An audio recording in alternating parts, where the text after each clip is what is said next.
Supreme court के 7 जजों की पीठ ने गुरुवार को एक अहम फैसला सुनाया है। पीठ के 6 जजों ने कहा कि अनुसूचित जाति और अनुसूचित जनजाति में सब कैटेगरी को भी आरक्षण दिया जा सकता है। सिर्फ जज जस्टिस बेला त्रिवेदी इस राय से असहमत थीं। इस फैसले के बाद राज्य अनुसूचित जाति और जनजातियों के आरक्षण में आंकड़ों के आधार पर सब क्लासिफिकेशन यानी वर्गीकरण कर सकते हैं।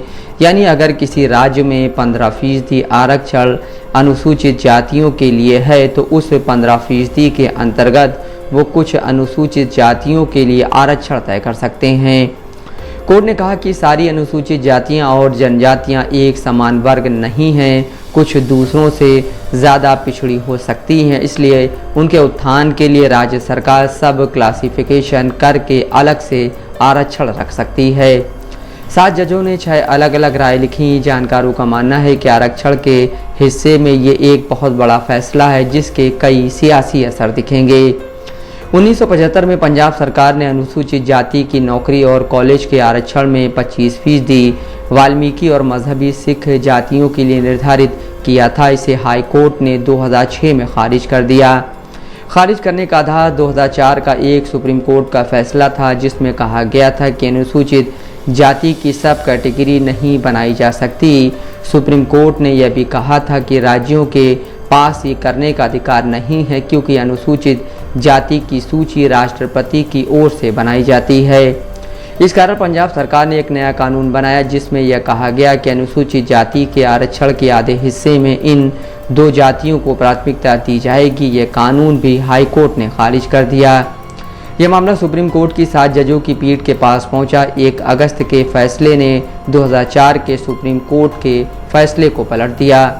चीफ जस्टिस DY चंद्रचूड़ ने अपने और जस्टिस मनोज मिश्रा के फैसले में कहा कि अनुसूचित जाति एक समान वर्ग नहीं है। उन्होंने लिखा कि कुछ जातियां जैसे जो सीवर की सफाई करते हैं वो बाकियों से ज़्यादा पिछड़ी रहती हैं, जैसे जो बुनकर का काम करते हैं, जबकि दोनों ही अनुसूचित जाति में आते हैं और छुआछूत से जूझती हैं। उन्होंने यह भी कहा कि सब क्लासिफिकेशन का निर्णय आंकड़ों के आधार पर होगा, न कि राजनीतिक लाभ के लिए। सरकार को ये दिखाना होगा कि क्या पिछड़ेपन के कारण किसी जाति का सरकार के कार्य में पर्याप्त प्रतिनिधित्व नहीं है। सब क्लासिफिकेशन पर जुडिशियल रिव्यू भी लगाया जा सकता है। 4 और जजों ने चीफ जस्टिस की राय से सहमति जताई पर अपने अपने फैसले लिखे। जस्टिस BR गवई ने कहा कि सरकार ये नहीं कर सकती कि किसी एक जनजाति को पूरा आरक्षण दे दे। पंजाब सरकार ने कोर्ट के सामने ये तर्क रखा कि अनुसूचित जाति में सभी जातियां समान नहीं हैं। केंद्र सरकार ने भी अपना पक्ष रखते हुए कहा कि सब क्लासिफिकेशन की अनुमति मिलनी चाहिए।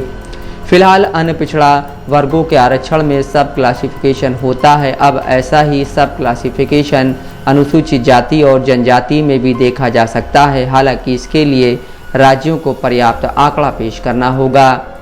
कोर्ट के 4 जजों ने अनुसूचित जाति और जनजाति में क्रीमी लेयर पर भी अपने विचार रखे। क्रीमी लेयर का मतलब ये है कि वो वर्ग वित्त और सामाजिक रूप से विकसित है और वो आरक्षण का उपयोग नहीं कर सकते। जस्टिस BR गवई ने कहा कि अन्य पिछड़े वर्ग आरक्षण जैसे अनुसूचित जाति और जनजाति में भी क्रीमी लेयर आना चाहिए, पर उन्होंने ये नहीं कहा कि क्रीमी लेयर कैसे निर्धारित किया जाएगा। इस पर 2 और जजों ने सहमति जताई। वहीं जस्टिस पंकज मित्तल ने कहा कि अगर एक पीढ़ी आरक्षण लेकर समाज में आगे बढ़ गई है तो आगे वाली पीढ़ियों को आरक्षण नहीं मिलना चाहिए।